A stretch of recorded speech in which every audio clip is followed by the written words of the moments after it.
Mesdames et messieurs les parlementaires, mesdames et messieurs les élus, mesdames et messieurs, c'est avec un très grand plaisir que je m'adresse à vous pour cette 5e édition donc, des Assises du numérique qui sont devenues en 5 ans un rendez-vous assez incontournable pour tous les acteurs publics et privés de la société numérique.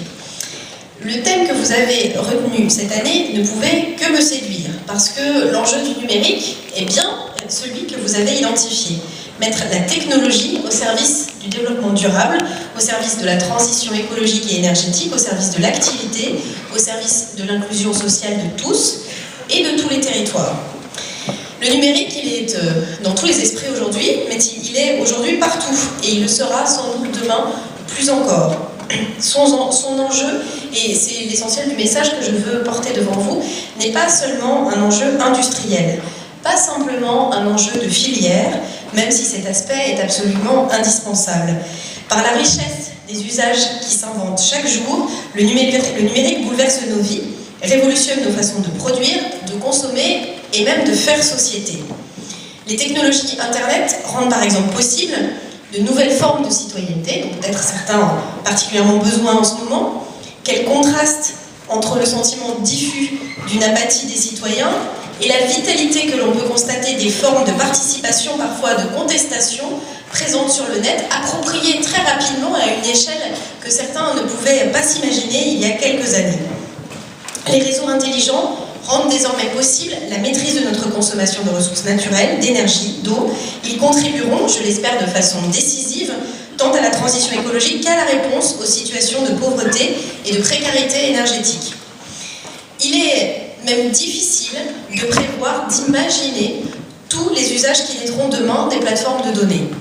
Mon sentiment est qu'il en naîtra d'autant plus que se développeront l'open data, les formats ouverts et les logiciels libres. C'est absolument déterminant et l'État se doit donc d'être exemplaire sur ce sujet et de faciliter le développement, le foisonnement des initiatives en mettant lui-même en libre accès ces données.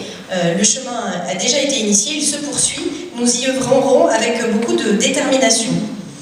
Mais ce qui semble d'ores et déjà certain, c'est que notre société sera numérique et que cette transformation révolutionnera de façon profonde et durable, cela a déjà commencé, nos façons de vivre.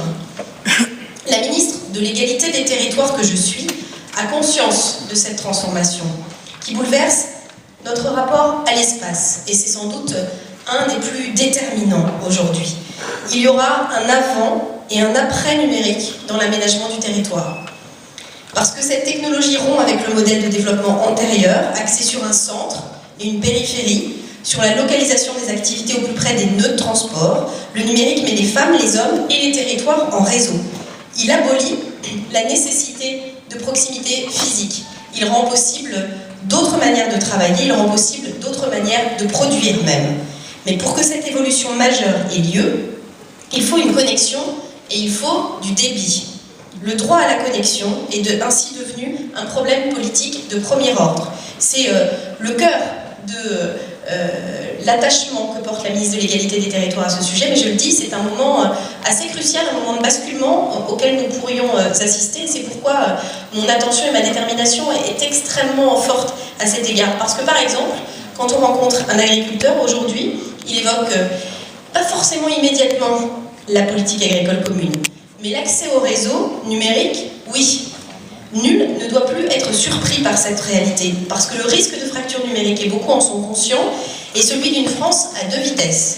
Les territoires ruraux l'ont bien compris, leur exclusion a toujours été choquante, elle devient, et elle pourrait l'être, un handicap majeur pour leur avenir. Nous ne pouvons absolument pas l'admettre. Cette situation inadmissible devra régresser très rapidement. Inadmissible parce que le numérique rend aussi possible l'accès au savoir et à la culture. Inadmissible parce que les territoires ruraux, grâce à ces technologies, ont l'opportunité réelle de contribuer au développement de notre pays, autant que les centres urbains. Inadmissible parce qu'un développement durable et équilibré de nos territoires, parce que la transition écologique et énergétique sont au prix de la connexion de tous et de toutes.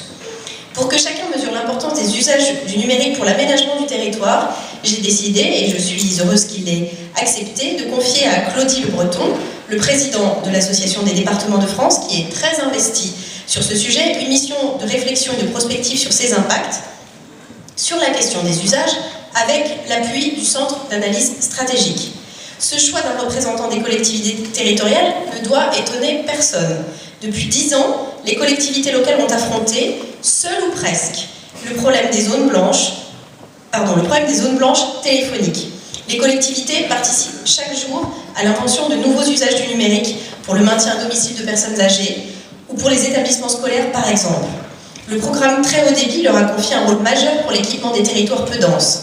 C'est dans les territoires que s'invente la France de demain, tant à la ville, grâce à l'ébullition créatrice des startups qu'à la campagne, qui est, je l'affirme, aussi un laboratoire décisif des territoires numériques de demain.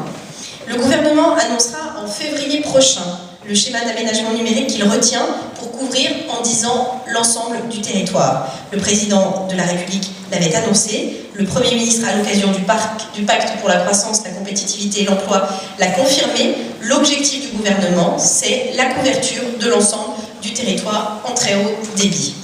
Toutefois, le rôle de l'État aujourd'hui ne peut pas être celui d'une reprise en main ou d'une recentralisation. Certes, il est nécessaire de clarifier rapidement le cadre, qui sera celui de l'aménagement numérique du territoire, mais nous devons reconnaître l'investissement massif des collectivités locales. Le gouvernement travaille donc à établir ce cadre. Les scénarios seront bientôt connus. Je souhaite qu'une véritable concertation ait lieu sur le schéma avant qu'il soit retenu compte tenu des enjeux. Mais son rôle est aussi d'accompagner les collectivités territoriales, d'élaborer avec elles et les partenaires privés le déploiement des infrastructures et des usages, de s'assurer que les collectivités disposeront des ressources pour équiper leur territoire et qu'il existera bien un modèle économique dans les zones les moins denses pour les infrastructures de très haut débit. Je conclurai mon propos en disant quelques mots des 3 problèmes qu'il nous faudra traiter, puisqu'il s'agit maintenant de rentrer dans le concret de ce chantier. Le premier problème, c'est celui de la péréquation. Les conseils généraux des territoires ruraux devront participer à l'effort alors que leurs ressources sont limitées. Limitées par la faiblesse des ressources fiscales tirées des droits de mutation au regard de celles des conseils généraux urbains, qui n'auront aucun ou peu d'équipement à prévoir. C'est pourquoi l'État aura un rôle à jouer en réfléchissant à un mécanisme de solidarité financière sur ce point.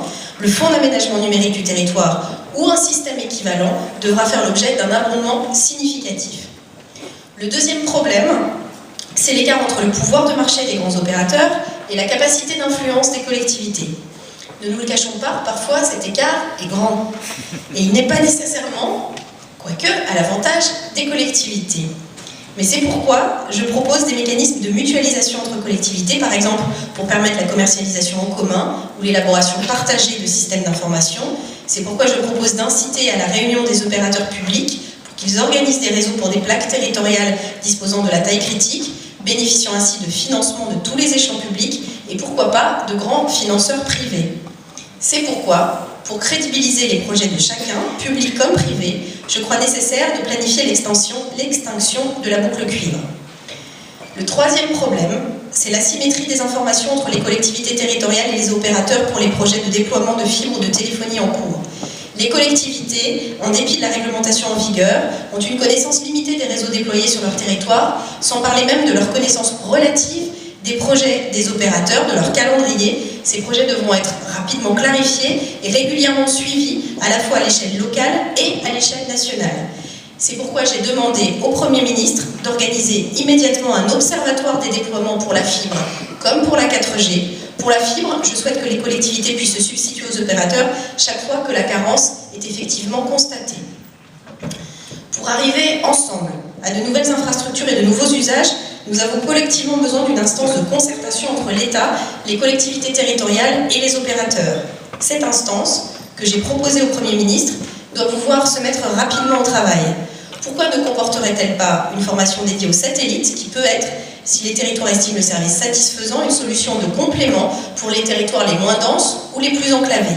Nous avons le devoir d'être imaginatifs et, je l'ai dit, d'être solidaires, parce que le passage à la société numérique, la transition vers une croissance intelligente, durable et inclusive appelle l'énergie de tous. Celle de l'État, vous l'avez compris, elle est réelle. Celle des territoires, je sais que beaucoup d'entre eux piaffent d'impatience. Celle des entreprises, je n'en doute pas, et celle des opérateurs qui y ont évidemment tout intérêt. Vous pouvez compter sur ma détermination, je sais pouvoir compter sur la vôtre. Les enjeux sont devant nous, ils sont immenses, passionnants, mais déterminants pour notre avenir. Je vous remercie.